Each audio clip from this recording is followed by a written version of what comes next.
بلند دنیا میں ہر سو خدا کا نام کیا إلا تنصروه فقد نصره الله إذ أخرجه الذين كفروا ثاني اثنين إذ هما في الغار إذ يقول لصاحبه لا تحزن إن الله معنا. بعض جاہل لوگوں میں یہ بات مشہور ہے کہ شیعہ سنی بھائی بھائی ہیں، اور یہ بات کائنات کے بڑے جھوٹوں میں سے ایک بہت بڑی جھوٹی بات ہے۔ مزید کچھ کہنے سے پہلے اس مجرم ذاکر حامد رضا سلطانی کو سن لیجئے۔ کلب برا بنانا، اگر کوئی ڈاکو پولیس کی وردی پہن کر گاڑیاں لوٹے تو وہ پولیس والا نہیں ہوتا، وہ ڈاکو ہوتا ہے۔ اگر کوئی عرب کا کنجر صحابہ کی وردی پہن کے بطول کا حق کھائے وہ کنجر ہوتا ہے، صحابی نہیں۔ انا للہ و انا الیہ راجعون، انا للہ و انا الیہ راجعون۔ اس خبیث انسان نے، اس ملعون نے، اس زندیق نے کائنات کی اس ہستی کو گالی دی ہے جس کی صحابیت کا اعلان عرش والے نے اپنے کلام میں کیا، جس کو صحابی رسول قرآن حکیم کی اس آیت نے قرار دیا،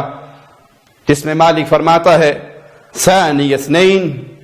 اذ ہما فی الغار، وہ دو جو غار میں تھے، اذ یقول لصاحبہ لا تحزن، جب ایک نے اپنے صحابی سے کہا تھا، اپنے ساتھی سے کہا تھا لا تحزن، غم نہ کھا، ان اللہ معنا، اللہ ہمارے ساتھ ہے۔ میرے آقا نے کہا تھا ابو بکر صدیق سے، صدیق اکبر سے، ابو بکر غم نہ کھاؤ، ان اللہ معنا، جیسے اللہ محمد کے ساتھ ہے ویسے ہی اللہ ابو بکر کے ساتھ ہے۔ ابو بکر کی صحابیت قرآن حکیم کی اس آیت سے ثابت ہے، اور جو ابو بکر کی صحابیت کا انکار کرتا ہے اللہ کی قسم بدترین کافر ہے، قرآن کا منکر ہے۔ اس ظالم نے، ابن سبا یہودی کے اس فرزند نے گالی دی ہے اس ہستی کو جس کو اللہ نے محمد کا ساتھی قرار دیا، جس کو رسول اللہ صلی اللہ علیہ وسلم نے رب کی معیت کی خبر سنائی، وہ ابو بکر صدیق جس کے بارے میں مصطفیٰ نے ایک بار اپنے صحابہ سے کہا تھا ابو بکر وہ ابو بکر ہے، لوگوں تم نے اپنا مال روکا تھا، ابو بکر نے اپنا مال مجھ پہ نچھاور کیا تھا، تم مجھے جھٹلاتے تھے، ابو بکر میری تصدیق کرتا تھا، تم مجھے مارتے تھے، ابو بکر میرے زخموں پہ ملم لگایا کرتا تھا، وہ ابو بکر جس کے لیے رسول اللہ صلی اللہ علیہ وسلم نے کہا تھا، پیارے حبیب نے کہا تھا، آسمان والے کو مخاطب کرتے ہوئے اللہ کائنات کی ہر ہستی کا، کائنات کی ہر انسان کا، کائنات کے ہر بندے کا مجھ پہ جتنا احسان تھا میں نے اس کے احسانوں کا بدلہ چکا دیا۔ اے اللہ، ابو بکر اس دھرتی پہ وہ ذات ہے کہ محمد اس کے احسانوں کا بدلہ چکا نہیں سکا۔ اے اللہ، قیامت کے دن ابو بکر کے احسانوں کا بدلہ تو چکانا۔ ابو بکر صدیق وہ ہستی جس کے بارے میں میرے آقا نے کہا تھا اس مسجد میں کھلنے والے سارے دروازوں کو بند کر دو لیکن ابو بکر کا دروازہ کھلا رہے۔ ابو بکر میرے پیارے نبی کے وہ صحابی، میرے پیارے نبی کے وہ ساتھی، میرے پیارے نبی کے وہ جانثار، میرے پیارے نبی کے وہ پیار کرنے والے صحابی، پیارے نبی بیمار ہوئے، آپ نے کہا مرو ابا بکر، جاؤ ابو بکر سے کہو وہ محمد کے مصلی پہ کھڑا ہو جائے۔ عائشہ صدیقہ سلام اللہ علیہا نے کہا تھا میرے بابا نرم دل کے ہیں، پیارے نبی ابو عمر کو کہہ دیجئے کسی اور کی ڈیوٹی لگا دیجئے، میرے بابا آپ کے مصلی پہ کھڑے ہو کے برداشت نہیں کر سکیں گے۔ میرے پیارے حبیب نے کہا تھا نہ آسمان والا اللہ راضی راضی ہوتا ہے، نہ محمد کریم راضی ہوتے ہیں، نہ اہل ایمان راضی ہوتے ہیں۔ جس جماعت میں ابو بکر موجود ہو، مصلی پہ ابو بکر کے علاوہ کوئی اور کھڑا ہو، اللہ بھی راضی نہیں، محمد بھی راضی نہیں، اور ایمان والے بھی راضی نہیں۔ اس خبیث انسان نے، اس مجرم نے، اس ملعون نے، اس زندیق نے، اس کافر نے ابو بکر صدیق کو گالی دی ہے۔ وہ ابو بکر صدیق جس پہ علی راضی ہوئے، جس کے ہاتھ میں علی نے اپنا ہاتھ دیا، وہ ابو بکر صدیق جس کے پیچھے علی نمازیں پڑھتے رہے، وہ ابو بکر صدیق جس کے پیچھے حسن نمازیں پڑھتے رہے، وہ ابو بکر صدیق جس کے پیچھے حسین نمازیں پڑھتے رہے، وہ ابو بکر صدیق، وہ ابو بکر صدیق جس پر سارے اہل بیت راضی ہوئے، وہ ابو بکر صدیق جس کی شان بیان کرتے ہوئے جعفر صادق رحمہ اللہ نے کہا تھا، ابو بکر نے مجھے 2 دفعہ جنا ہے۔ سارے اہل بیت ابو بکر سے پیار کرنے والے، سارے صحابہ ابو بکر سے پیار کرنے والے، اور یہودی ابن سبا مجرم ملعون کی اولاد، اس کی ذریت اس وقت سے لے کے آج کے خامنائی تک، ان کے سارے بدماش، ان کے سارے ذاکر، ان کے سارے وڈیرے، ان کے سارے بڑے، ان کے سارے مجتہد گالیاں دیتے ہیں ابو بکر کو،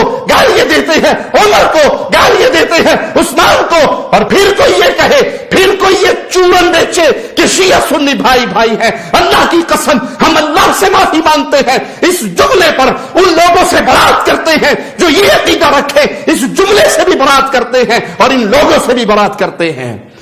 یہ ظالم ابو بکر کو گالی دینے والے یہودیوں کے بھائی ہیں، عیسائیوں کے بھائی ہیں، شیطان کے بھائی ہیں، یہ اہل ایمان کے بھائی نہیں ہو سکتے۔ یہ صحابہ کو گالی دیتے ہیں، یہ ابو بکر کو گالی دیتے ہیں، یہ عمر کو گالی دیتے ہیں، ان پر لعنتیں کرتے ہیں، ان پر لعنتیں کرتے ہیں، اور پیارے نبی کے صحابہ کی تکفیر کرتے ہیں۔ سب سے پہلے تکفیری یہ مجرم ہے، یہ ظالم ہے، ان سے ہمارا دین کا کوئی رشتہ نہیں۔ یہ اسلام کے چولے میں چھپے ہوئے اسلام کے وہ دشمن ہیں جو یہودی اور عیسائیوں سے بڑے دشمن ہیں۔ باتیں میری کڑوی ہیں، لیکن دل تڑپتا ہے ان مجرم ذاکروں کے ان جملوں کو سن کر، ان خبیثوں کی اس گندی زبان کو سن کر دل تڑپتا ہے۔ مجبور ہیں، مسلمان ہیں، مومن ہیں،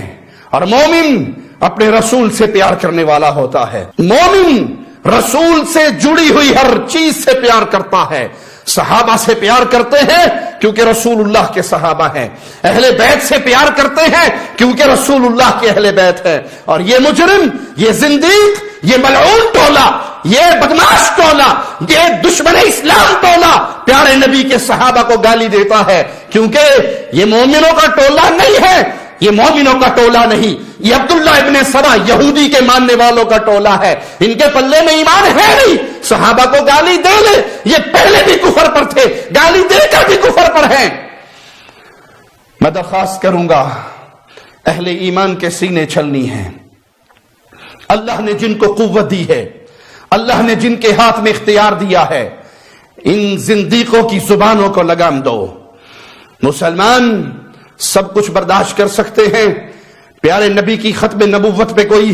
سودا نہیں کر سکتے، اور پیارے نبی کے صحابہ کے ایمان پر کوئی سودا نہیں کر سکتے، کوئی کمپرومائز نہیں کر سکتے۔ اگر برملا اس طرح میرے پیارے نبی کے صحابہ کو گالیاں دی جائیں گی تو پھر حالات خراب ہوں گے۔ عقل کے ناخن لو، عقل کے ناخن لو، ان لوگوں کو، ان کی زبانوں کو روکو۔ نہ یہ اہل بیت والے ہیں، نہ یہ علی والے ہیں، نہ یہ حسن والے ہیں، نہ یہ حسین والے ہیں، نہ یہ فاطمہ والے ہیں، یہ ابن سبا یہودی والے ہیں، یہ یہودیوں کا ٹولہ ہے جس کا اسلام سے کوئی رشتہ نہیں۔ اے اللہ، اے اللہ، اے اللہ، ہم بڑے کمزور ہیں، اے اللہ ہمارے ہاتھ میں کچھ ہے نہیں، یہ خالی ہاتھ مولا تیری طرف بلند کرتے ہیں، تیرے آگے سوالی بنتے ہیں، تیرے آگے اپنی آہیں تجھے سناتے ہیں مولا۔ اے اللہ جو تیرے پیارے نبی کے صحابہ کی توہین کرے، اے اللہ ان پر اپنے درندوں میں سے کوئی درندہ مسلط کر دے، اے اللہ ان کو اس دنیا میں دردناک عذاب سے دوچار کر، اے اللہ ان کو دنیا میں ذلت کی زندگی، لمبی زندگی دے جو ذلت کی زندگی ہو، یہ موت کی تمنا کریں انہیں موت نصیب نہ ہو۔ اے اللہ ان پہ اپنا عذاب ایسا نازل کر کہ اس دھرتی پہ بسنے والی انسانیت دیکھ کر کہے یہ صحابہ کا گستاخ تھا، اس نے ابو بکر کو گالی دی تھی، اس نے عمر کی توہین کی تھی، اس نے عثمان و علی کی گستاخی کی تھی. اللہ اس دنیا کے اندر بھی ان پہ اپنے عذاب کا کھوڑا برسا، اور جہنم کے اندر بھی ان کو ابن سبا یہودی کا ساتھی بنانا. اقول قولی هذا واستغفر الله لي ولكم ولسائر المسلمين فاستغفروه انه هو الغفور الرحیم. شب گریزاں ہوگی آخر جلوائے خورشید سے، یہ چمن معمور ہوگا نغمائے توحید سے.